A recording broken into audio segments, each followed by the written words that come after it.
ஊழல் கலைத்தால் கைது செய்வதென ஏற்பாடு.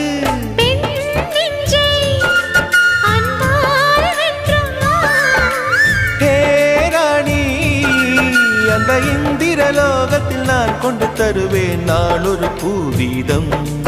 உன் அன்பு அது போதும்.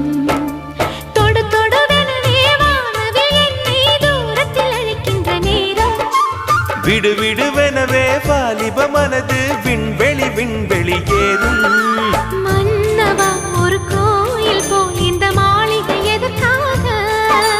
தேவியே என் ஜீவனே இந்த ஆலயம் உனக்காக. வானில் ஒரு புயல் மழை வந்தால் அழகே என்னை எங்கனம் காப்பாய். கண்ணே உனை என் கண்ணில் வைத்து இமைகள் எனும் கதவு